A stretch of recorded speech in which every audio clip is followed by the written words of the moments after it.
The city was quiet when Grayson Vale returned to his penthouse at 2 in the morning, the kind of quiet that only Manhattan allowed in winter. Snow clung to the edges of the terrace glass, the skyline muted behind a thin veil of white. After a 14-hour flight from Seoul and a week of negotiations that drained even a man like him, he expected silence, darkness, and the familiar emptiness of a home too large for one person. But the moment he stepped inside, something felt off. A soft light glowed from down the hall. His bedroom light. Grayson frowned. No one entered his private suite. Not staff, not security, not even friends. He dropped his Mont Blanc pen and travel folder onto the marble counter and walked slowly toward the door, every instinct sharpened. As he pushed it open, the world tilted. A woman lay curled on his bed, her arms wrapped around a tiny infant pressed against her chest. Her hair fell in tangled waves across his pillow, her clothes damp, her hands trembling even in sleep. A baby bottle rolled near her elbow, half filled, as if she'd fed the child moments before passing out from sheer exhaustion. Grayson took one step closer and stopped cold. It was Harper Ellington, the girl he once knew. The girl who vanished from his life without warning, the girl he searched for until grief convinced him she was gone forever. Now she was in his room, holding a baby. Her breathing was uneven, and there were faint tear marks dried along her cheeks. The infant stirred weakly, letting out a fragile sound that stabbed straight into Grayson's chest. His voice came out low, stunned. "Harper, what happened to you?" The old housekeeper whispered from behind him. "She arrived hours ago, Mr. Vale. She said she had nowhere else to go." Heat tightened in his chest. Fear, anger, confusion, all crashing at once. Because Harper Ellington didn't run to people. Not unless she was running from something. Grayson stepped closer, reaching toward the baby, and froze as he noticed the hospital bracelet still on Harper's wrist. It wasn't her name on it. It wasn't her baby. And that was only the first shock of the night. Harper Ellington hadn't cried in years, at least not the kind of tears that came from the soul, breaking a little at a time. She used to be sunshine tucked inside a girl. Gentle, warm, quiet, but hopeful. The kind of person who remembered everyone's birthday and stayed late at work because a frightened patient needed reassurance. But life had a way of sanding people down, and Harper, at only 27, felt like she had lived 3 lifetimes already. Her childhood had been a string of hospital rooms, old photographs, and unanswered questions. A mother gone too soon. A father who vanished without a trace. Foster homes that blurred together. Harper learned early that stability was something other people received, not her. So when Callum Rhodes, successful, charismatic, polished, like a man sculpted from ambition, chose her, Harper mistook attention for safety. Love, she believed, was something she had to earn, and she earned it the best she could. She worked double shifts at the hospital as a phlebotomist, quietly supporting Callum's rise, cutting coupons so he wouldn't see the strain, smiling even when he forgot anniversaries or came home smelling of whiskey and perfume that wasn't hers.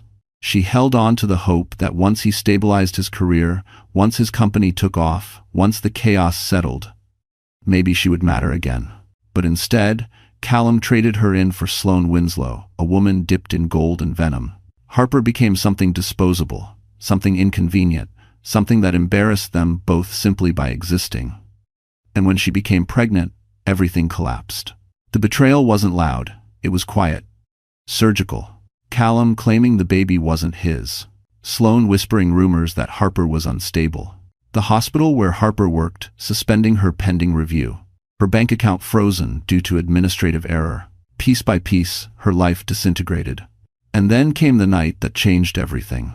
The night a crying infant was placed in her arms at the hospital, an emergency situation, a mix-up, chaos in the NICU, and before she could even process what was happening, accusations were hurled, security was called, and Harper found herself shoved into the cold with a baby that wasn't hers, yet clung to her like she was the only warmth left in the world. She ran. She didn't know where she was going. She only knew she couldn't go back. Not to Callum, not to Sloane, not to the hospital that abandoned her, not to the city that swallowed people whole. And her feet numb, shaking, took her to the only place her heart remembered as safe. Grayson Vale's building. She didn't know why. She hadn't seen him in years, not since childhood, not since before memory fractured like glass. But something in her bones whispered his name. something old, something forgotten. She didn't plan to enter his penthouse. She didn't even know how the doorman let her through. All she remembered was the warmth of the room, the softness of the bed, the baby's tiny heartbeat against her chest.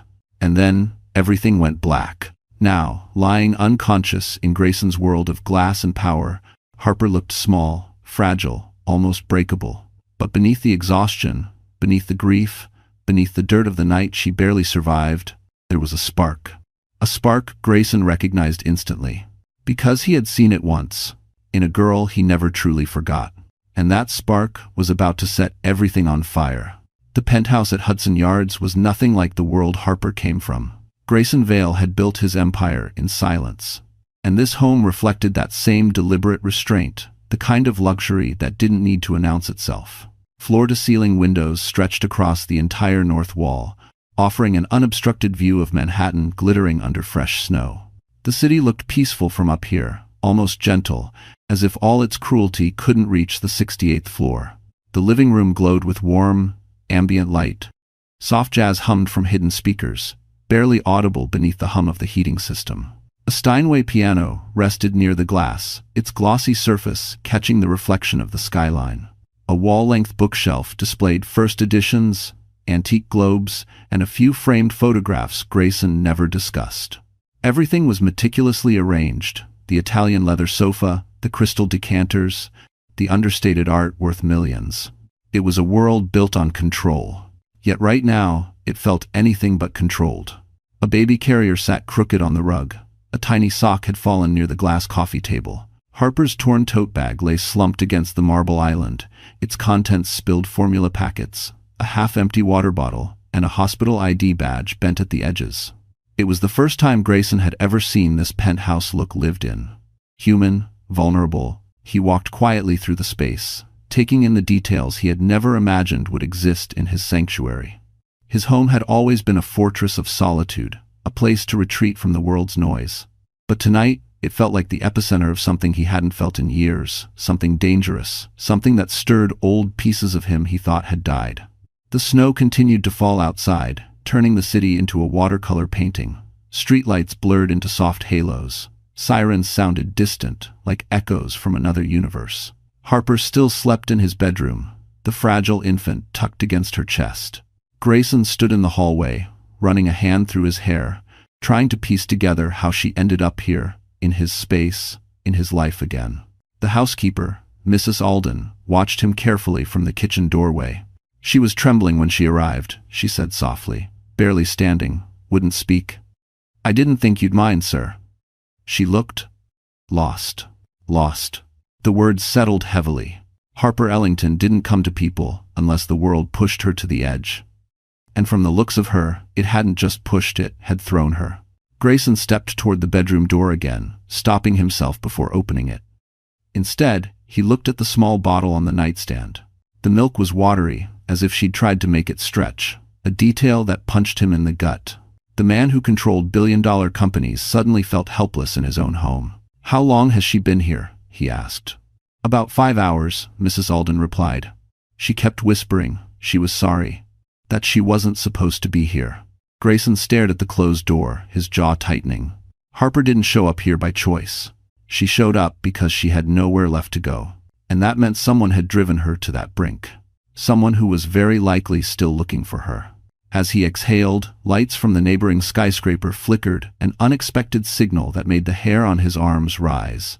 Something was coming, something he hadn't prepared for. Sloane Winslow had a face made for magazine covers and a heart made of polished ice. In New York's upper circles, she was known as the woman who could walk into any room and tilt its balance without lifting a finger. Everything about her was calculated, from her perfectly symmetrical smile to the soft waves of her caramel blonde hair that moved like a curtain choreographed for the camera. People liked to call her magnetic, but the truth was simpler. Sloane had mastered the art of making others feel inferior. Her life had been curated, her image sculpted, her rise ruthless. Born into old money that was quietly crumbling beneath decades of poor decisions, Sloane grew up with a mother obsessed with status and a father obsessed with keeping financial failure a secret. By the time she was 22, Sloane learned the most important lesson of her life. Survival depended on attaching herself to someone with more power than she had. Enter Callum Rhodes. To everyone else, Callum was the charismatic CEO with a polished reputation. To Sloane, he was a man ripe for molding, a man desperate to stay above water in a world that demanded perfection. She studied him like a project, mirrored his ambitions, validated his ego, fed his insecurities. It didn't take long before she became his shadow, his advisor, his addiction. It wasn't love, it was strategy. And Harper Ellington? She was simply collateral damage. Harper represented everything Sloane despised: sincerity, humility, quiet resilience. Harper didn't compete. Harper didn't claw her way to attention. Harper existed, and somehow that offended Sloane on a cellular level. So when Callum drifted toward Harper out of genuine affection, Sloane didn't see a romance, she saw an obstacle. Removing Harper was quick work. A rumor here, a suggestion there, a concerned friend calling the hospital director, an anonymous tip sent to a journalism intern hungry for gossip. It didn't take much to paint Harper as unstable. Not when the world already believed that women without wealth should stay in their place. But then the baby changed everything. Sloane hadn't expected the situation at the hospital to spiral the way it did. She hadn't expected a mix-up, a missing file, a nurse screaming down the hallway, and she definitely hadn't expected Harper to leave the building, holding a child that wasn't hers. But in the moment, Sloane saw opportunity. If Harper disappeared under the weight of scandal, Callum would finally be hers completely. Yet days passed. Harper did not return. The hospital kept quiet. Callum grew restless. And Sloane began to feel something she hadn't felt in years. Fear. Not fear of Harper, but fear of what Callum might do if the truth ever surfaced. Because Sloane knew something no one else did. The baby wasn't Harper's. The baby wasn't Callum's. The baby wasn't even supposed to be alive. It was the one mistake Sloane couldn't bury. The one loose thread she couldn't cut. So when Callum stormed into her apartment that night, throwing his jacket across the sofa, shouting that Harper had vanished like a criminal, Sloane smiled sweetly and pretended to be concerned. She cupped his face, kissed his cheek, told him Harper would come crawling back. But when Callum walked away, Sloane's smile fell. Because earlier that day, Sloane had received a text from an unknown number, a photo of Harper's torn tote bag, a hospital bracelet, a baby swaddled in a blanket with a logo she recognized, and a message that chilled her blood. "You're losing control." Sloane stared at the screen, hands trembling. Only one person in New York had enough power to send that warning: Grayson Vale. And if he knew Harper was missing, he might already know who was responsible. Morning arrived like a slap to the face. The soft gray light filtered through the penthouse windows, touching the edges of the city as if afraid to disturb it. Harper sat at the kitchen island, wrapped in a blanket Mrs. Alden had draped over her shoulders. The baby slept in a borrowed bassinet nearby, his breathing fragile, his fingers curled like petals. Harper's eyes were swollen, her hair unbrushed, her entire body stiff from exhaustion. Grayson watched from across the marble counter, his expression unreadable. There were questions he wanted to ask, needed to ask, but every time he looked at Harper, holding herself together by sheer force of will, he swallowed them. She had been through enough. But the peace didn't last. His phone vibrated. Once, twice, then nonstop. Grayson's jaw tightened. He checked the notifications, and the blood in his veins turned to ice. Every major New York outlet had posted the same headline: Callum Rhodes' ex-wife suspected of kidnapping infant from hospital. Harper Ellington, missing with baby. Police investigating possible abduction.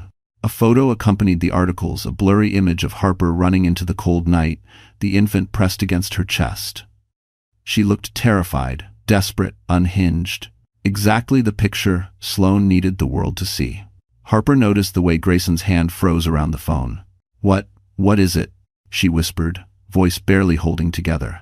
He didn't want to show her. But lying to Harper had never been an option. He turned the screen toward her. Her face drained of color. She reached out with shaking hands, scrolling through headline after headline, each twisted version of the truth more horrifying than the last. "No," Harper whispered. "No, I didn't. This isn't Grayson. I didn't take him. The nurse handed him to me. They told me to. I didn't." Her voice cracked. She covered her mouth, trying to swallow the sob, forcing its way up her throat. The baby stirred in the bassinet, sensing her distress. Mrs. Alden rushed to Harper's side, but Harper flinched back as if she didn't deserve comfort. "This is Sloane," Grayson muttered, pacing. "She's framing you. This entire story has her fingerprints all over it." Harper buried her face in her hands. "They'll arrest me. They'll take him away." "God, Grayson, I didn't even want to leave the hospital. They forced me out. I didn't know where else to go." Grayson stopped pacing and crouched in front of her. "You did the only thing you could. You kept him safe. That matters." But for the first time, Harper shook her head. "No, it doesn't. They'll never believe me."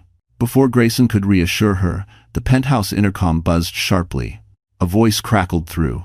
"Mr. Vale, we have visitors requesting immediate entry. They say it's urgent." Grayson stood. "Who is it?" A pause. Then, "Detectives. NYPD." Harper went completely still. Mrs. Alden squeezed her hand. Grayson's eyes darkened with something fierce and dangerous.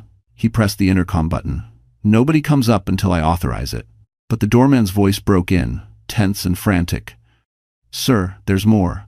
The media is gathering outside. Someone tipped them off." Harper's breath caught. "Oh God, they're here for me." "Everyone." Grayson looked toward the front door, his posture shifting into something cold and protective. Because the storm wasn't coming. It had arrived. Harper had never felt fear like this, not when she was shuffled between foster homes as a child, not when she worked overnight shifts handling medical emergencies, not even the day Callum told her she wasn't enough. But this? The sound of police officers downstairs, the echo of news vans outside, the realization that her name was being dragged across every screen in New York? This was terror in its purest form. Her chest tightened as she paced the living room, clutching the edge of the blanket around her shoulders. Every shadow felt like a threat. Every sound made her flinch. The world outside Grayson's windows felt so close, like it was pressing its weight against the glass, trying to crush her. "I can't breathe," she whispered, one hand over her mouth. "Oh God, I can't breathe." Mrs. Alden tried to guide her to the sofa, but Harper stumbled back. "Don't, please, don't touch me. I don't want to fall apart. If I fall apart, I won't be able to stop." Her voice trembled so violently the words almost broke. Grayson watched from a few feet away, jaw locked, fists clenched. He wasn't used to this. He commanded boardrooms. He negotiated with world leaders. He rebuilt companies from the ashes, but none of those skills meant anything here. Not when the girl who once saved his life with nothing but kindness was collapsing in front of him. "Harper," he said gently, approaching her. "Look at me." She tried. Failed. Tried again. When her eyes finally lifted, Grayson felt something twist inside him, a deep old ache he thought he'd buried. "This is my fault," she whispered. "I shouldn't have come here. I shouldn't have taken him. I shouldn't have lived. Everything I touch falls apart." "Stop," Grayson said sharply. She recoiled as if struck. He softened immediately. "I didn't mean it like that. I mean, Harper, none of this is your fault." But Harper shook her head, tears spilling again. "They're going to take him away from me. They're going to lock me up. Callum will tell them I'm unstable. Sloane will have evidence. The hospital already thinks I snapped. And the baby deserves someone better than a woman who can't even keep her life together." The baby, as if understanding her pain, began to cry. Harper's heart cracked. She rushed to him, lifting him into her arms, rocking him desperately. "I'm sorry," she whispered into his tiny ear. "I'm so sorry." Grayson stepped closer. "Harper, let me help you. Whatever this is, you don't have to fight it alone." She laughed a small, broken sound. "Help me? Grayson, the entire city thinks I'm a kidnapper. And those detectives downstairs, they're here because someone told them I'm dangerous. That someone," Grayson said through his teeth, "is Sloane." Harper clutched the baby tighter, her legs shaking. She sank onto the couch, curling around the infant as if he were the last piece of warmth she had left.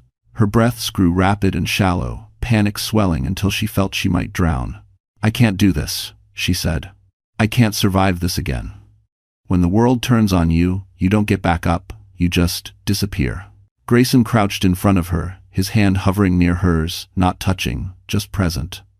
"You're not disappearing. Not on my watch. But Harper didn't hear him. She didn't hear anything until a sharp knock rattled the penthouse door. Detectives' voices echoed through the hallway. "Mr. Vale, open the door. We have a warrant." Harper froze. Her fingers tightened around the baby. Grayson rose slowly, shoulders squared, eyes turning into cold steel. Because now it wasn't just fear in the room. It was war. Grayson didn't open the door. Not immediately. He stood there, still as stone, while the detectives' voices bounced off the sleek marble floors. Harper's breath hitched. She held the baby so close, his tiny cheek was pressed into her collarbone, her fingers trembling against his blanket. The room felt too small, too loud, too bright. "Grayson," she whispered, "they're going to take him. Please don't let them take him." He turned to her, and something in his expression shifted, something that made the air thicken. Not anger, not panic, something colder, older. A version of Grayson that belonged to boardrooms where billions were on the line. "Harper," he said quietly, "I need you to trust me." Her throat tightened. "I don't have anyone else to trust." But before he could answer, his second phone, the private one nobody had the number to, buzzed on the counter. Grayson glanced at the caller ID and felt his jaw clench. The hospital director. He stepped into the hallway, answering sharply. "This better be important." On the other end, the director's voice quivered. "Mr. Vale, we reviewed the security footage. There's been a situation." Grayson's grip on the phone tightened. "What kind of situation?" "A nurse switched the ID tags," the director whispered. "And someone deleted the original birth record from the database. We didn't realize it until the infant's biological mother arrived searching for him." Grayson's blood chilled. "Are you telling me Harper didn't take this child?" "No," the director said. "She was handed the wrong baby during the emergency transfer. Whoever switched the tags did it deliberately." A quiet, deadly silence stretched between them. "Do you know who?" Grayson asked. The director swallowed audibly. "Mr. Vale, the person who accessed the maternity ward logs and the ID terminals was..." A loud bang erupted at the front door. "Detectives again." Grayson's voice dropped to a lethal whisper. "Say it." The director exhaled shakily. "Sloane Winslow." The world sharpened into a single, brutal point. Grayson hung up. He walked back toward Harper, whose eyes searched his face in terror. "What's happening? What did they say?" Grayson knelt in front of her, his voice firm but gentle. "Harper, you didn't take the wrong baby. They gave you the wrong baby." Her lips parted. "Gave? I don't understand." "You were framed," he said, "and not just framed, set up with precision." Harper felt the room tilt. Why would anyone use a baby like that? Grayson didn't answer, not because he didn't know, but because the truth was darker than she could imagine. Another bang. This time accompanied by a sharp, "Open up, NYPD." Harper flinched violently, curling around the baby. "Grayson, they'll arrest me. They'll take him to foster care. Please, please don't let them." He reached for her hands, steadying them. "They're not taking anyone." "But you don't understand," Harper cried. "I'm nobody. They won't listen to me." "Harper," he said, his voice a low, steady anchor.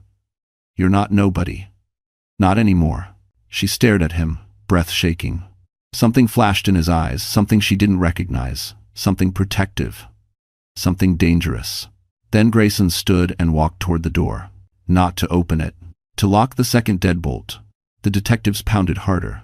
"Mr. Vale, you're obstructing an investigation." Grayson picked up a folder from his desk, the one with the seal of the state attorney's office. Inside was a document powerful enough to silence any cop in Manhattan. He had waited years to use it. He hadn't expected the reason to be Harper. He approached the door, voice calm, controlled, lethal. "Detectives," he said, "before you enter my home, you should know one thing." The pounding stopped. Grayson slid the document under the door. "Read that," he said, "and then decide if you still want to come inside." Harper stared at him, heart pounding. What did you just give them?" she whispered. Grayson turned toward her slowly, eyes dark as midnight. "The truth," he said, "and it changes everything." For the first time in days, Harper woke without panic, clawing through her chest. The baby slept in a crib. Mrs. Alden had sat beside the bedroom window, bathed in soft morning light. The storm outside the penthouse had quieted. New York looked washed clean, almost gentle, almost. Harper sat up slowly. Her entire body ached from stress and sleepless nights. Every muscle told the story of a woman who had been living in survival mode for too long. But today felt different. Something in the air had shifted, something inside her, too. Grayson had stayed outside her door the entire night. She knew because she heard him answer a dozen calls in hushed, controlled tones. She heard his footsteps pacing, the tension in each movement. She heard him defending her, strategizing, fighting a battle she never asked him to fight. No one had ever done that for her. When Harper stepped into the hallway, she found Grayson leaning against the kitchen counter, sleeves rolled, hair slightly messy like he hadn't slept at all. Papers and folders were spread across the marble island, along with a steaming mug of coffee he'd prepared for her. Not for himself. He looked up instantly. "How are you feeling?" Harper shrugged, pulling the blanket tighter around her shoulders. "Like someone scraped my insides with a spoon." A ghost of a smile touched his lips. "You look better." She raised a brow. "This is better?" "It is," he said softly, "because yesterday you looked defeated. And today you look like you're standing up again." Harper swallowed hard. No one had ever noticed the difference. Mrs. Alden appeared with a small bag. "Mr. Vale said you needed fresh clothes, dear. I guessed your size." Harper blinked, stunned. Inside were jeans, soft sweaters, warm socks, and a simple cream coat. Beautiful, understated, nothing flashy, but it felt like being seen. After a warm shower, Harper slipped into the clothes. The woman in the mirror didn't look powerful, but she didn't look broken either. She looked alive. She stepped back into the living room, where Grayson was reviewing documents. "I don't know who I am anymore," she whispered. He looked up, eyes steady. "You're Harper Ellington, the girl who survived everything life threw at her. The girl who helped strangers before she helped herself. The girl who deserves more than this city ever gave her." Her throat tightened. "Grayson, everything is so big, too big. I don't know how to fight people like Sloan. I don't know how to fight Callum. They have everything. Power, money, connections." Grayson closed the file and walked toward her.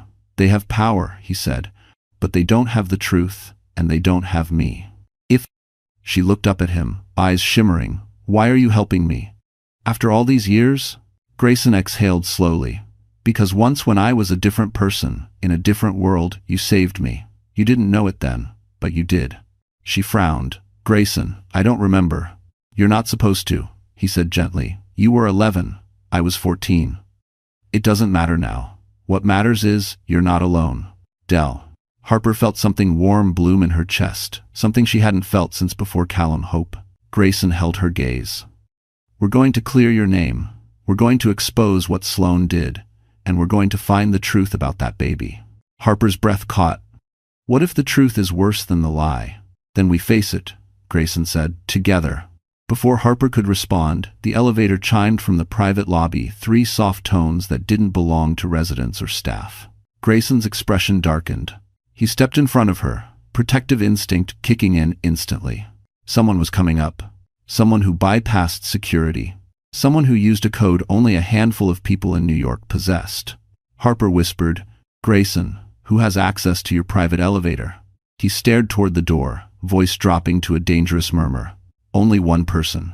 The man stepping out of the private elevator was not a stranger. It was Callum Rhodes' expensive suit, polished shoes, ego first.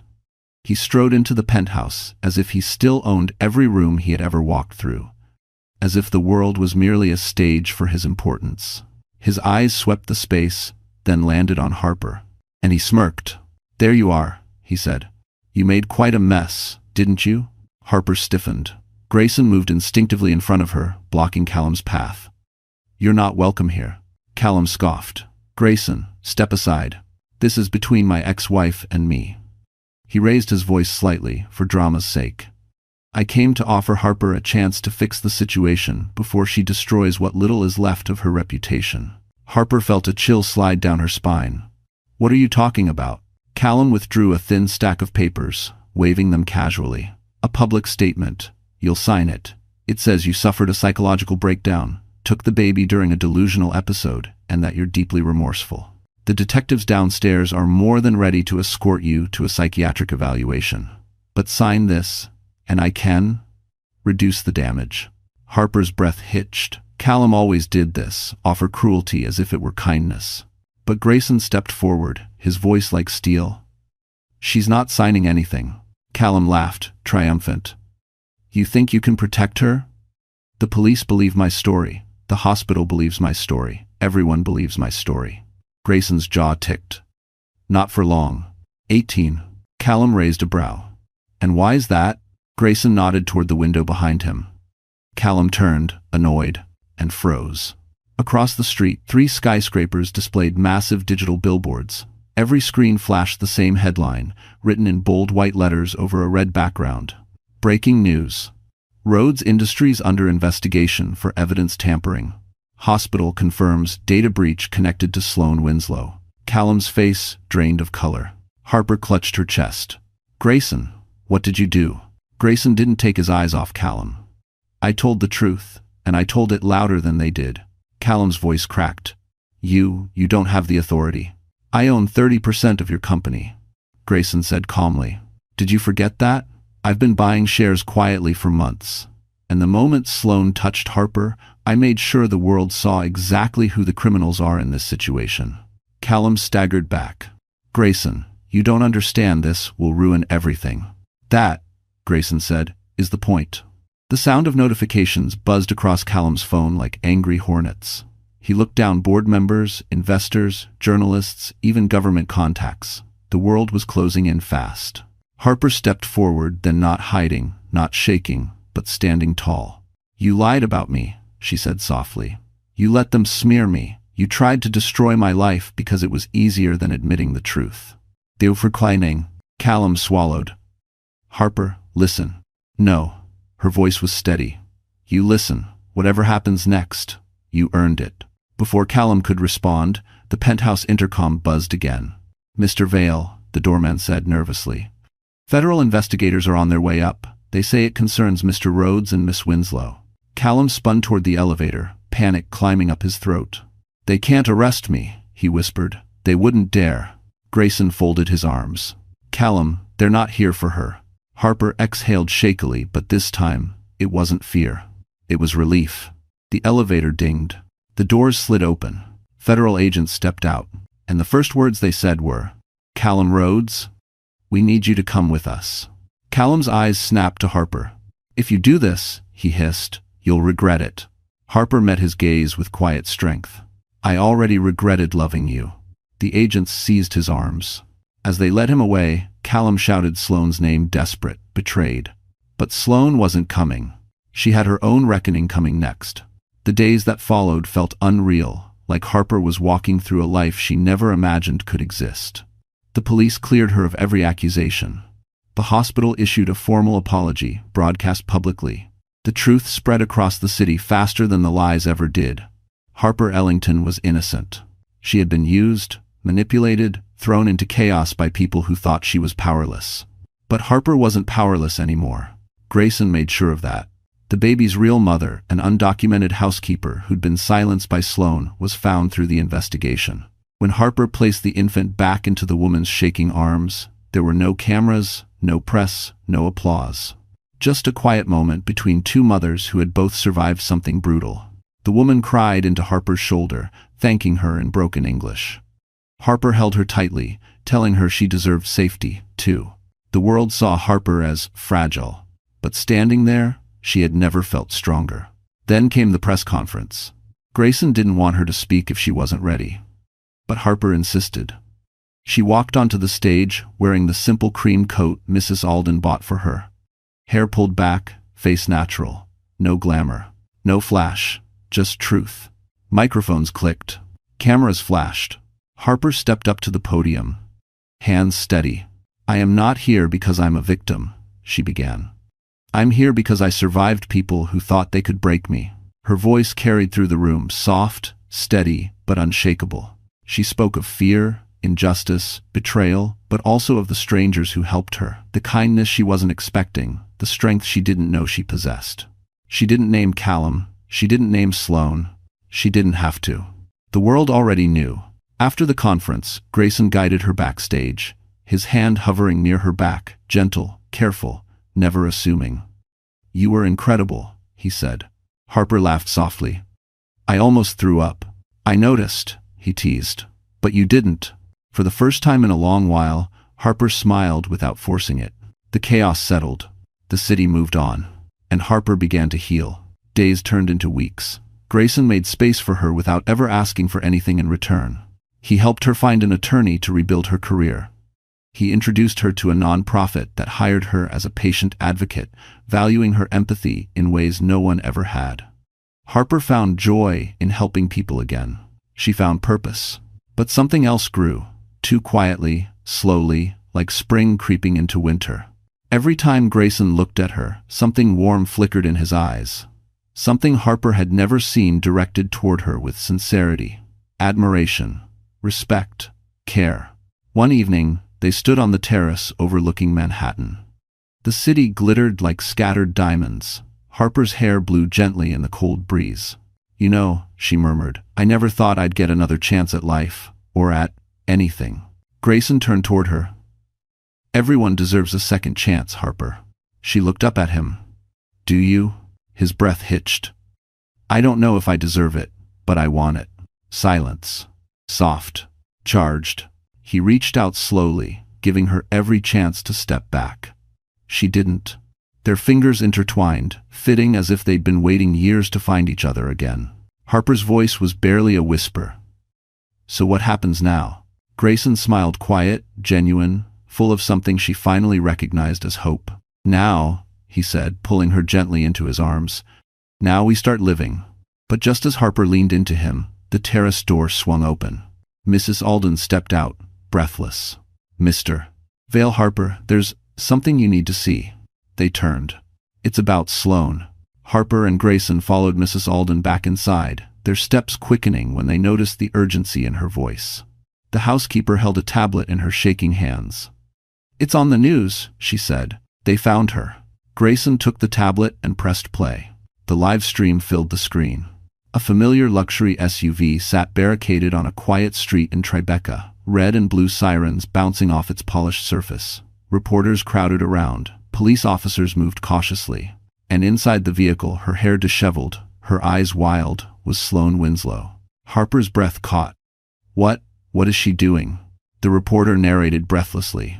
Sloane Winslow has barricaded herself in her car for nearly an hour after authorities attempted to bring her in for questioning.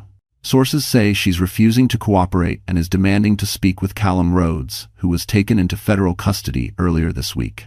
Harper felt the chill travel down her spine. Even from a screen, Sloane radiated danger. She was unraveling, uncontrolled, unhinged, unpredictable. Grayson turned off the volume. She's losing it. And desperate people make reckless decisions. Harper swallowed. Do you think she'll talk? She already has, Grayson said.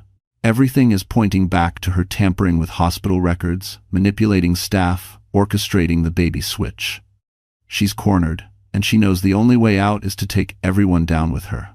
Harper hugged herself, suddenly cold. She's going to blame me. I know it.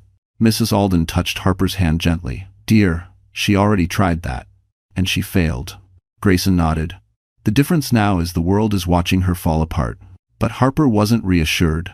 She had seen Sloane's cruelty up close. She knew when someone had nothing left to lose, they often struck the deepest. Just then, Grayson's phone buzzed on the counter. He glanced down and his expression hardened instantly. It's the FBI. Harper stepped closer. What do they want? He answered, Vale speaking. A stern voice replied, Mr. Vale, Sloane Winslow just requested to make a formal statement, but she refuses to talk unless Harper Ellington is present. Harper froze. Me? She claims, the agent continued, that she has information that will change everything. But she won't say a word unless Harper comes to the precinct. She's demanding it. Harper's stomach twisted. That's insane. I'm not going near her. I agree, Grayson said. She's unstable. But the agent's next words shifted the air completely. Mr. Vale, she threatened to release private medical documents and sealed evidence if we don't comply. She's cornered. There's no telling what she'll do. Harper's heart pounded. Why me? What does she want from me? The line crackled. We don't know, but she insists it's something only you can confirm. Harper backed away from the counter. No, I can't. I can't sit in a room with her. Grayson muted the call, stepped toward Harper, and took her shoulders gently. Listen to me. You don't have to do anything you're not ready for. Sloane is dangerous, but she's trapped. This is her last card. Whatever she's hiding, it's about to come out. Tears welled in Harper's eyes. What if she reveals something that turns everything upside down again? I just got my life back. Grayson brushed a thumb across her cheek. If she tries, we deal with it. You're not alone anymore. She took a shaky breath, grounding herself in his steadiness. Then she nodded. Okay, I'll go. Grayson unmuted the call. We're on our way. As he hung up, Mrs. Alden whispered, Child, are you certain? Harper straightened her shoulders. Yes, I'm tired of running. Grayson grabbed his coat, then gently wrapped Harper's cream, one around her shoulders. Together, they headed toward the elevator. But just before the doors closed, Harper's phone vibrated. Unknown number. One message. You think you know the truth, but you don't know what she took from you. Harper's blood ran cold. The precinct felt colder than the winter night outside. Fluorescent lights buzzed overhead, washing everything in a harsh, sterile glow. Harper stood beside Grayson as officers guided them through a maze of hallways, every step echoing off concrete floors. She clutched the sleeves of her cream coat, trying to steady the tremor in her hands. At the end of the hall, behind a thick glass window, Sloane Winslow sat in an interrogation room. She didn't look like the polished socialite the city once admired. Her hair was tangled, mascara streaked down her cheeks, and her designer blouse was wrinkled and stained, but her eyes sharp, calculating, still held the same venom. The moment she saw Harper through the glass, Sloane smirked. Why does she look proud? Harper whispered. Because she thinks she's about to win something, Grayson murmured. Let's not give her that satisfaction. An FBI agent opened the door. Miss Ellington, Mr. Vale, thank you for coming.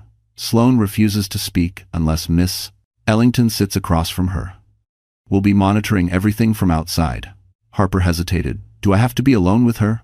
No, Grayson said firmly. I'm staying with you. The agent nodded. That's fine, let's begin.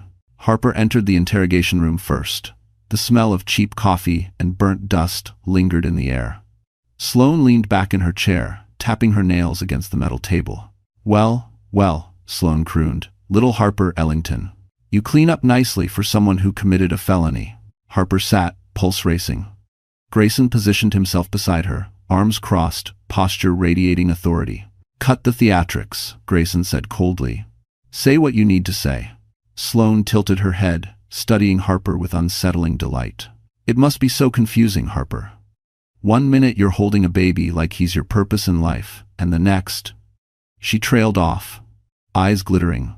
You find out he never belonged to you at all. End quote. Harper stiffened. He was never mine. I know that. And I gave him back. Did you? Sloane whispered. Did you really? Harper frowned. What is that supposed to mean? Sloane leaned forward. Tell me, Harper, do you remember the night you miscarried? The room froze. Grayson's eyes snapped to Harper, confused, startled. Harper went pale. What? What are you talking about? Oh, come on. Don't play innocent, Sloane sneered. You really don't remember? You were pregnant with Callum's child 2 years ago. You lost it. Callum didn't bother telling anyone because it made him look bad, but you remember the hospital, don't you? Harper shook her head violently.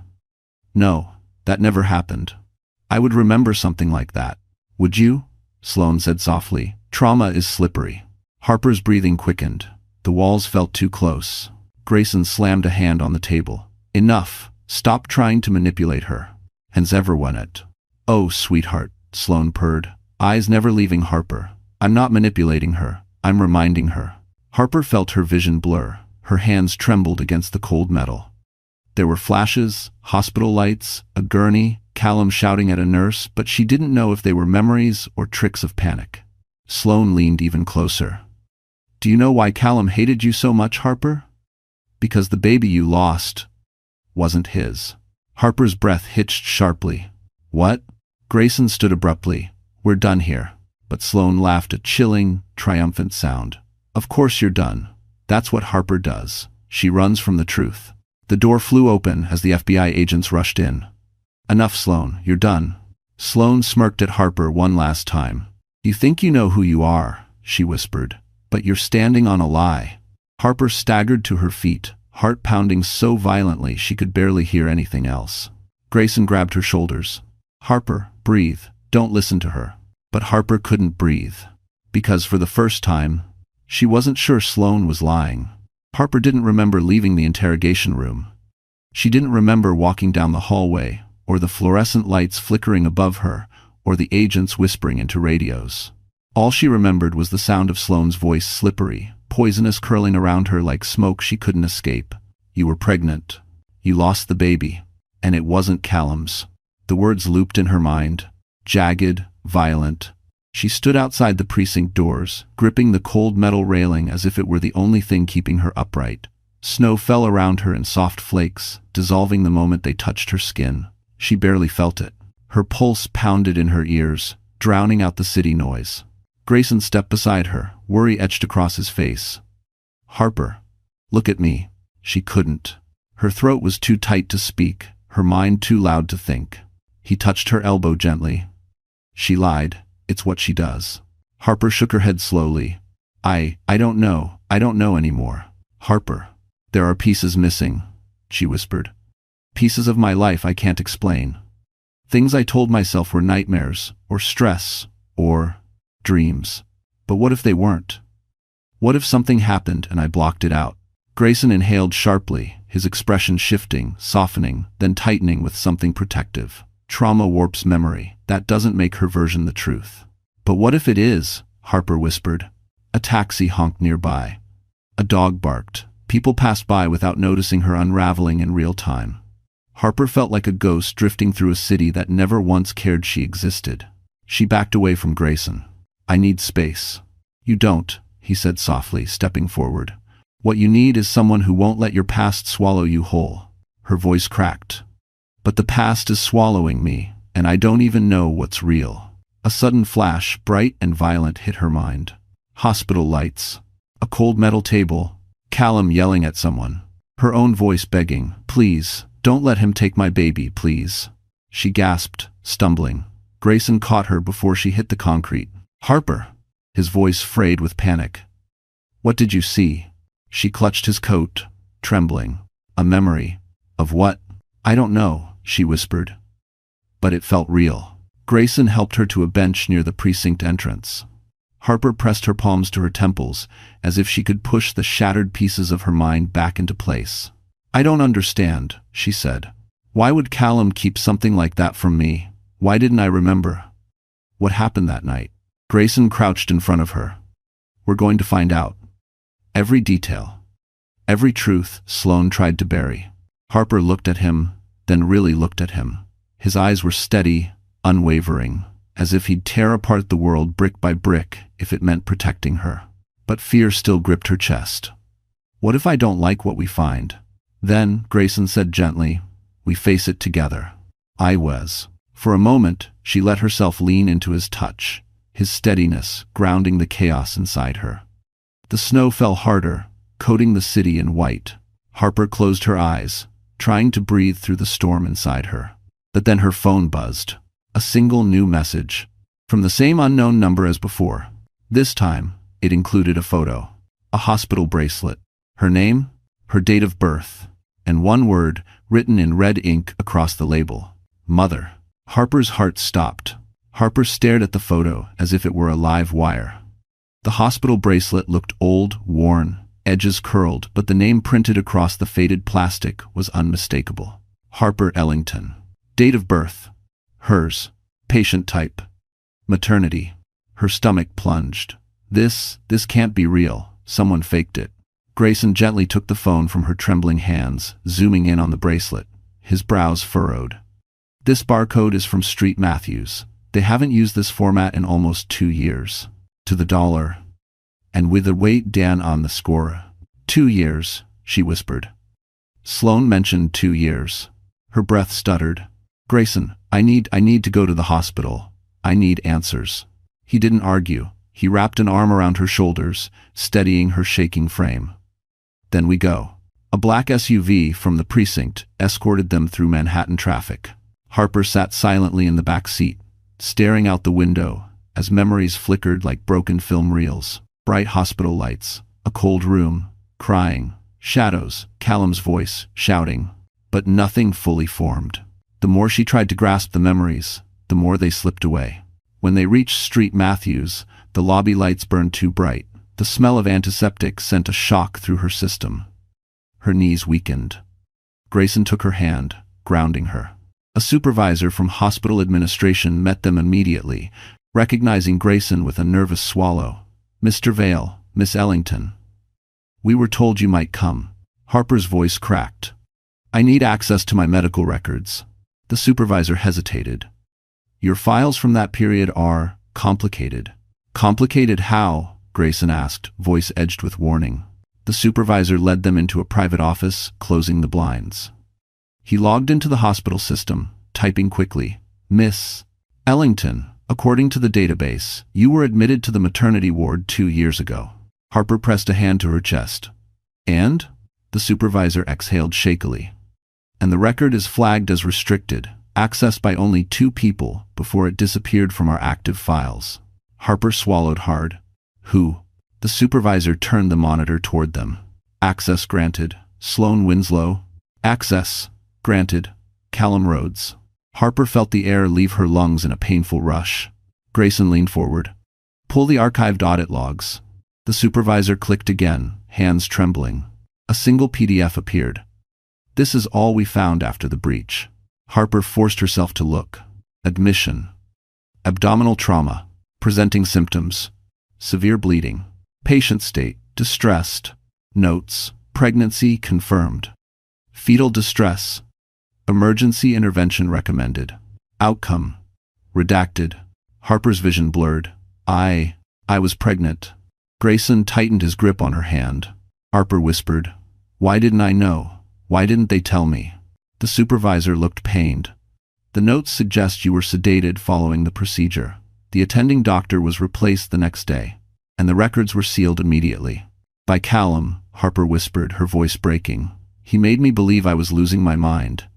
He told me I was dramatic, overreacting, imagining things." She pressed her palms to her eyes. "And all along She couldn't finish. Grayson pulled her into his arms, his voice low against her hair. "You're not crazy. They did this to you." Harper sobbed quietly, grieving a child she never even knew she lost. A grief stolen from her. A truth buried so deeply she forgot how to remember. When she finally pulled back, her eyes were swollen but fierce. The baby they gave me at the hospital, was that connected?" "That's what we're about to find out," Grayson said. The supervisor cleared his throat. "There's one more thing in the archive." He clicked on another file. A DNA report. Harper's hands shook as she opened it. The screen loaded slowly, agonizingly. When the result appeared, Harper felt her entire world tilt sideways. Maternal match. 99.98%. Infant. Baby male, unknown identity. Mother. Harper Ellington. She gasped, staggering back. No, this is impossible." Grayson grabbed the desk to steady himself. "Harper, this means," the supervisor whispered, horrified, "the baby you cared for is biologically yours." Harper's scream lodged in her throat. Her baby hadn't died. He'd been stolen. Harper couldn't hear anything, not the hum of the hospital lights, not the click of keyboards, not even Grayson calling her name. All she heard was the pounding inside her chest, loud, violent, unbearable. Her knees buckled. Grayson caught her before she hit the floor, his arms strong and steady around her trembling body. "Breathe," he whispered. "Harper, breathe." But how did a mother breathe after discovering her child, her real child, had never died at all, but had been taken? Harper pressed a shaking hand to her lips. I don't understand. They told me I lost him. They told me," her voice broke, sharp and raw. "Why would they do this? Why would Sloan steal my baby?" Grayson's jaw clenched so tightly a muscle jumped in his cheek. "Because they needed a secret buried, and you were easier to break than the truth." The supervisor cleared his throat, voice shaking. "Miss Ellington, there's more." Harper's eyes snapped to him, fragile but fierce. "Show me." He opened another file footage from 2 years ago, grainy, muted, time-stamped at 2:17 a.m. Harper lay unconscious on a gurney, face pale, hair plastered to her forehead. A nurse tried to stop the bleeding while another prepared medical equipment. In the corner, Callum paced aggressively, shouting at someone off-screen. Then Sloane entered the room, calm, composed, wearing a silk coat and heels as if the world owed her stability. She approached Harper's bed, leaned down, whispered something into Harper's unconscious ear. Harper recoiled from the screen as though burned. "Turn it off." Grayson stopped the footage instantly, but the image lingered in Harper's mind like a brand. The supervisor hesitated. "There is a final file you need to see." He opened it. A delivery room camera. A newborn baby crying, swaddled in a blanket stamped with Street Matthews logo. A nurse carrying him toward the exit. And behind the nurse, Sloane following with a forged badge and a clipboard. Harper slapped a hand over her mouth. A sound escaped her, half sob, half scream. "She took him," Harper whispered. "She stole my baby from that room." Grayson knelt in front of her. "Harper, look at me. We know the truth now, and I swear on my life, we're getting him back." Harper's tears fell silently, landing on Grayson's hands. "But why? Why take him? Why make me believe I lost him?" The supervisor answered softly. "Because the infant Sloane had planned to adopt privately didn't survive the birth. She had already told Callum she was pregnant with his child. Losing that baby would have exposed everything." Harper's breath caught. "So she replaced her dead child with mine. And Callum," Grayson added, voice sharp with fury, "knew it would destroy his reputation if the truth came out, so he let her do it." Harper felt something inside her shift, a kind of grief so deep it pushed past pain into a cold, precise rage. She stood. For the first time in years, she felt tall. "I want him found," she said quietly. "I want my son back." "Nil. And you will," Grayson said. "But there's something else you need to know." He pulled a document from the supervisor's desk. "This DNA report? It wasn't sent to us by accident. Someone wanted you to see it." Harper frowned. "Who?" Before Grayson could answer, the hospital intercom crackled. "Security to the main lobby. We have an unregistered infant, abandoned in a baby carrier. Repeat, abandoned infant found." Harper's heart stopped. A baby. Abandoned. Here. Tonight. Grayson grabbed her arm, eyes wide. "Harper. It might be him." Harper didn't remember, moving only the sensation of her body launching forward on instinct, her legs carrying her down the hallway faster than she thought she could run. Grayson kept pace beside her, calling her name, but she barely heard him over the pounding of her heartbeat. Her son. Her baby. Somewhere downstairs. The elevator ride was agony. Every second stretched unbearably long. Harper's fingers dug into the handrail, her chest rising and falling in sharp, uneven breaths. Grayson placed a steadying hand on her back. "We don't know anything yet," he said gently. "We'll confirm first. Whatever happens, I'm here." But Harper could barely think. She felt the truth in her bones, in the frantic pull inside her chest. A mother knows. The elevator doors slid open to chaos. Nurses whispered in clusters. Security guards paced near the entrance. A baby's faint cries echoed through the lobby, thin and frightened like he'd been crying a long time. Harper froze. "That's him," she whispered. "Grayson, that's him." She followed the sound until she reached a small bench near the revolving doors. A baby carrier sat abandoned on the floor, a soft blue blanket tucked around a tiny body shaking from exhaustion. Harper fell to her knees. Her hands trembled as she unbuckled the straps. The baby's face was blotchy from crying, cheeks damp, fists clenched tightly, but when Harper lifted him into her arms, he quieted, just stopped. His tiny fingers curled around the fabric of her coat, his cheek pressed instinctively against her shoulder, as if his little body recognized her before his mind ever could. Harper's breath broke into a sob. "It's him," she whispered. "Oh God, Grayson, it's really him." End quote. Grayson knelt beside her, one hand on her back, his eyes glistening with something fierce and unspoken. "He's safe now. You found him." A security guard stepped closer. "Ma'am, we'll need to check his identity. Standard." Harper clutched the baby protectively, eyes wild. "No, no one is taking him from me again." Grayson rose slowly, placing himself between her and the guard. His voice dropped into something cold, intimidating. "We'll cooperate, but not here." And no one touches the child except authorized medical staff. Confirm his safety first. The guard hesitated, intimidated by Grayson's authority. Yes, sir, I'll get a nurse. Harper rocked her son gently, tears falling silently onto the top of his tiny head. He made a small sound, a tired whimper, and pressed closer. It felt like something inside her, long frozen, finally cracked open. Minutes later, a pediatric nurse arrived with warm blankets and a portable scanner. She gave Harper a soft, reassuring smile. We won't take him away. We'll do everything right here. The scan beeped. A second beep followed. Then confirmation flashed across the handheld device. Infant id. Matched. Mother, Harper Ellington. Harper broke down completely. She kissed the baby's forehead, whispering, I missed you. I'm so sorry. I'm here now. I'm here. Grayson exhaled slowly, tension draining from his body. He crouched beside her, rubbing her shoulder in gentle circles. You got him back, he murmured. Harper, you did it. But the moment of relief didn't last. A police officer hurried toward them, his expression urgent. Mr. Vale, we have an update regarding Sloane Winslow. Grayson stiffened. What happened? The officer hesitated, glancing uneasily at Harper. She escaped during transport. Harper's grip tightened around her baby. Grayson's jaw locked. How? We're not sure. But, she left a message.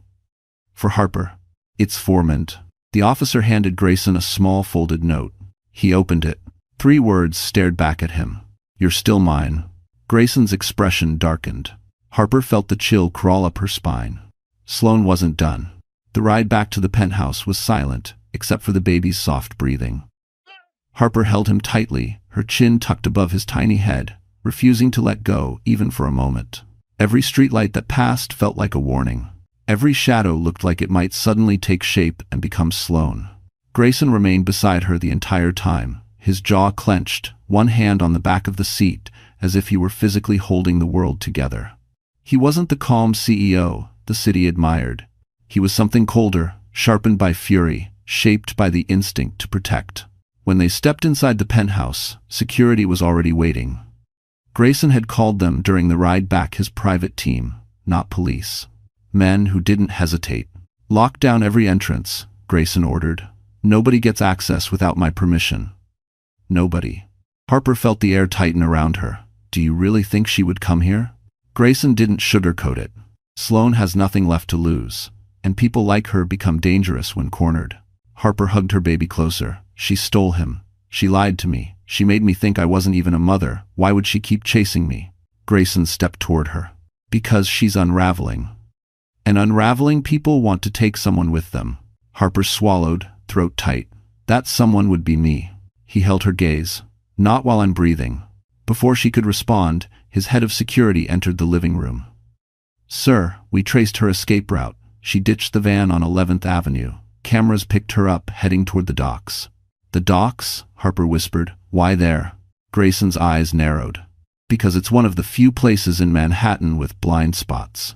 If she wants to disappear, that's where she'd start. Harper felt a wave of nausea. She can't disappear. Not after everything she's done. She needs to face this. And she will, Grayson said. We're not letting her vanish.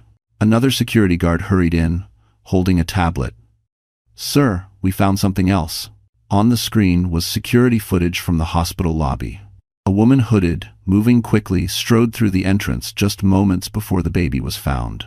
She set the carrier down, looked around frantically, then ran back out into the night. Harper leaned in, eyes wide. That's not Sloane. No, Grayson agreed. But she knows Sloane. Look, she keeps checking behind her like someone's chasing her. Who is she? Harper whispered.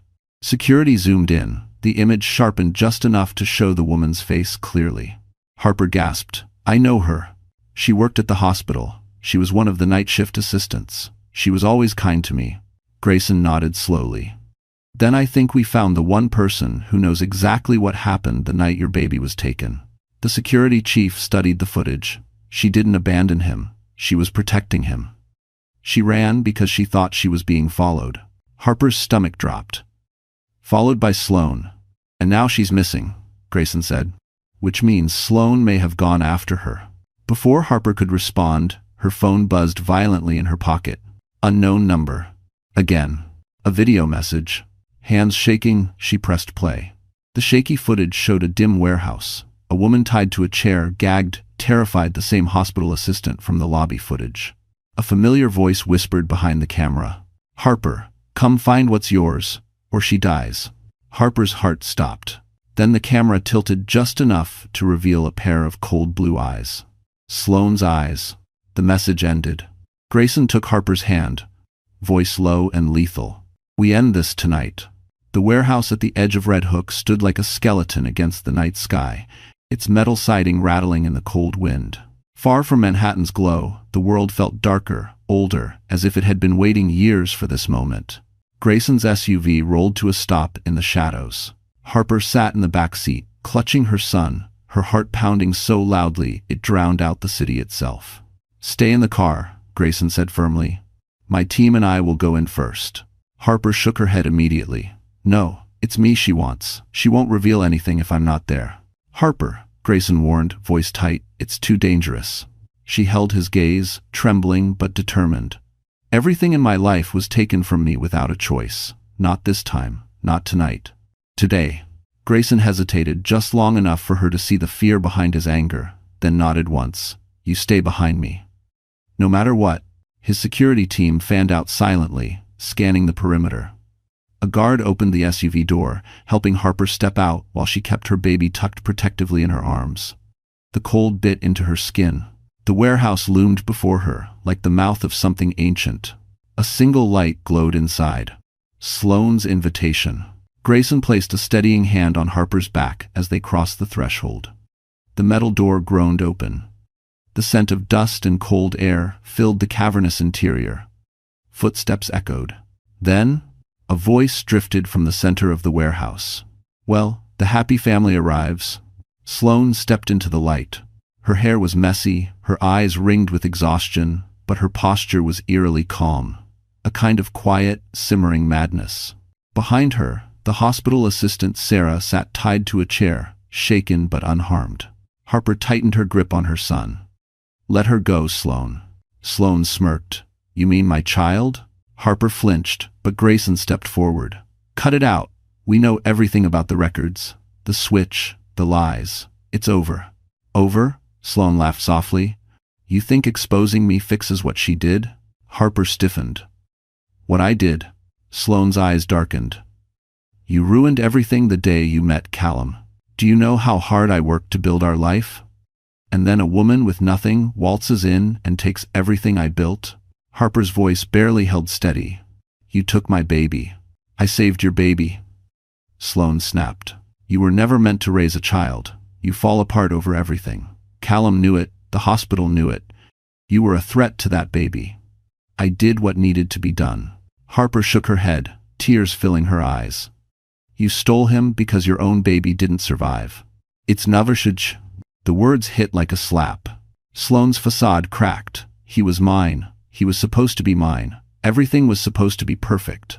Grayson moved in front of Harper. "Give yourself up, Sloane. This ends now."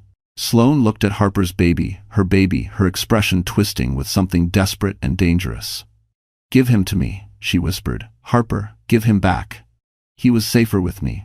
Harper's arms tightened instinctively. "He is my son." Sloane took a step forward. Security tensed. Grayson raised a warning hand. "Sloane, stop." But Sloane's eyes were locked on Harper, wild, pleading, broken. "Just give him back," she murmured. "Please, he was the last piece I had left." Harper's heart broke, not with sympathy, but with the realization that Sloane was truly gone, swallowed by the lies she created. "I'm sorry," Harper said softly, "but he was never yours." Sloane froze. And then, a police siren wailed in the distance. Sloane's head whipped toward the sound. Her voice shattered. "You called them." Grayson stepped forward. "It's over." Sloane inhaled sharply, then turned and bolted deeper into the warehouse. "Go," Grayson commanded his team. The guards sprinted after her. Harper clutched her son, chest heaving. Grayson grabbed her hand. "Stay with me." But from somewhere inside the warehouse, a shout erupted. "She's heading for the river." Harper's blood ran cold. Sloane's last escape route, and her last chance to destroy everything. The cold wind from the East River cut through the night as Harper, holding her son close, hurried after Grayson and the security team. The warehouse opened into a narrow walkway overlooking the water-rusted railings, creaking boards, and the echo of distant sirens bouncing off the dark waves. Up ahead, Sloane stumbled along the edge, her silhouette lurching unevenly in the dim glow of street lamps. She seemed smaller now, her once perfect posture defeated, her arms wrapped around herself as if the lies she carried were finally too heavy to bear. "Stop!" Grayson called out, his voice echoed through the emptiness. Sloane turned her head sharply. Even from a distance, Harper could see her pale, panicked eyes. "Stay back," Sloane cried. "Just leave me alone." Harper stood behind Grayson, clutching her son's small body protectively. The baby whimpered softly, sensing the tension in her arms. Grayson stepped forward slowly. "Sloane, there's nowhere to go. Let them help you." "Help?" Sloane let out a broken laugh. "No one ever helps me. They judge me. They whisper behind my back. They wait for me to fall. But I'm not giving them the satisfaction." "Sloane," Harper said gently, stepping out from behind Grayson. "You don't have to keep running." Sloane's gaze snapped to her. "Don't pretend to care about me, Harper. You took everything from me." Harper shook her head. "You're the one who took everything. My memories, my child, my life. But I'm not here to punish you. I just want this to stop." Sloane's breath hitched, her shoulders shaking. For a moment, the bitterness in her face softened, revealing a frightened, exhausted woman beneath the cruelty. "I never wanted to hurt you," Sloane whispered. I couldn't let him go. He was all I had left." End quote. "That wasn't your burden to carry," Harper said quietly. Behind them, the flashing red lights grew brighter as officers approached the dock. Sloane's eyes widened in fear. "They'll tear me apart," she whispered. "The press, the police, everyone." "You can still face the truth with dignity," Harper said. "You can still stop this from getting worse." Sloane's eyes dropped to the baby resting against Harper's chest. A soft, longing expression flickered in her eyes, brief, hollow, aching. "He was never mine," she murmured. "I knew that. Deep down, I always knew." Harper held her son closer. "Then let him be safe now." Sloane closed her eyes. A single tear slid down her cheek, quiet, defeated. She turned toward the railing. Grayson yelled, "Sloane, don't." But Sloane didn't jump or lunge or run. She simply placed her hands on the cold railing and waited as officers approached. When they gently took her by the arms, she didn't resist. Harper watched silently as they led Sloane away. Something inside her loosened, like a knot that had been pulling for years. It wasn't triumph. It wasn't satisfaction. It was release. Grayson returned to her side, his voice soft. "It's over." But Harper shook her head slightly, adjusting her son in her arms. "No, not over, just beginning. For him, for me." Grayson placed a steady hand on Harper's back. "Then we begin together." End quote. Harper looked out over the water, dark, endless, cold, and then at her son's sleepy face. The world finally felt like it was opening instead of closing. But the moment of peace didn't last. One of the officers jogged toward them, breathless. "Mr. Vale, Miss Ellington, there's something you need to know right now." Harper tensed. "What is it?" The officer hesitated, eyes shifting toward the baby in her arms. "We found another file, one Sloane hid, even from Callum. Thanks for watching." Grayson's expression darkened. "About what?" The officer swallowed. "About the father." Harper's heart lurched the moment the officer mentioned the father. She instinctively pressed her son closer, as if shielding him from a truth she wasn't ready to hear. The night air felt sharper, colder, almost metallic against her skin. Grayson stepped forward first, voice low and steady. "What file?" The officer opened a waterproof envelope and handed him a folded sheet. "We found this hidden in a false bottom inside Sloane's storage locker at the docks. It's dated 2 years ago." Grayson unfolded the document. His eyes scanned the page, and for the first time since Harper met him, she watched his confidence waver just barely, but enough to make her chest tighten. "What is it?" Harper whispered. Grayson took a breath, then handed her the paper carefully, as if it were something fragile, something that might break her if presented too suddenly. Harper held the page with trembling hands. At the top, it read, "Confidential DNA report, private request, paternity analysis." Below it, Paternal match, 99.97%. Father, Grayson Vale. Child, infant, male, Harper Ellington. The world tilted. Her breath hitched painfully. No, this can't be right. Grayson, this can't. He stepped toward her slowly, eyes full of something she had never seen there so clearly before: fear, hope, disbelief, and a tenderness he normally kept locked behind a fortress. Harper, he said softly, I didn't know. I swear to you, I had no idea. Her voice cracked. How could you not know? We never. We didn't, he said quickly. Not the way you're thinking. Harper blinked, confused and overwhelmed. Grayson exhaled. Harper, before Callum, before everything. Years ago, when we were kids in the system together, you remember how we used to get separated? How they moved us around? Harper's throat tightened. Memories flickered, snapshots of two children in worn-out sneakers, huddled in a hallway during a blackout, sharing stolen crackers and whispered promises they were too young to keep. She whispered, trembling, You were that boy? Grayson nodded. The one you pulled out of that fight. The one you shared your only blanket with. The one you said mattered when nobody else cared. Harper's breath froze. I didn't know it was you, she whispered. Not until now. Grayson swallowed hard. The state kept terrible records, so did the system. And when we grew up, we changed so much we didn't recognize each other. But Sloane did. She found those records when she dug into my past. She found the truth before either of us ever knew. Harper shook her head slowly. But, the baby, how? The officer cleared his throat gently. Miss Ellington, the date on this report is earlier than your hospitalization. It appears the father test was done using stored genetic samples, blood drawn during routine checkups when you were younger. It wasn't a test done after conception. Grayson added quietly, Sloane used our childhood files. She knew I had been in the same system you were. And she must have suspected something. Harper pressed a hand to her mouth, overwhelmed. Then suddenly peace. Not fear. Not panic. Just clarity. She looked down at her son, his tiny features, soft dark hair, the curve of his cheek, then back at Grayson. And for the first time, she saw the resemblance. Soft, subtle, but real. The truth didn't feel like a burden. It felt like something that had been waiting quietly all along to be found. Harper stepped closer to Grayson. You're his father. Grayson's voice broke, barely audible. If you want me to be, it's Dom's 2-3. Harper's eyes filled, but this time with something warm, something healing. I don't want you to be anything except honest. And here, truly here. He nodded slowly. Then that's who I'll be. Their son stirred softly, tiny hand curling around Harper's collar. She exhaled, a long, trembling breath. The storm was finally passing. But just as Grayson reached for her hand, Harper's phone buzzed with a new notification. A message from an unknown sender. Only 5 words. This story isn't over yet.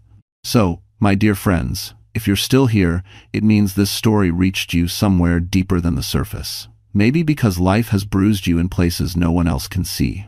Maybe because, like Harper, you've had moments where you thought you weren't strong enough, yet somehow you kept going. That's the beauty of being human. We break, but we also rise.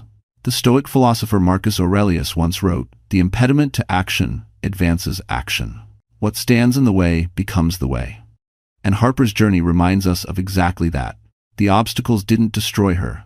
They shaped her into someone braver, someone whole. If there's one message you take with you tonight, let it be this. You are allowed to start again. You deserve truth. You deserve safety. You deserve love that doesn't ask you to shrink. Healing isn't loud, it's choosing. Every day, to not give your past the power to define your future. If this story touched you, even a little, then stay with us. Like, share, and subscribe so you don't miss the next chapter. Because somewhere out there, another heart is waiting for a story like this one, and you might be the person who helps them find it.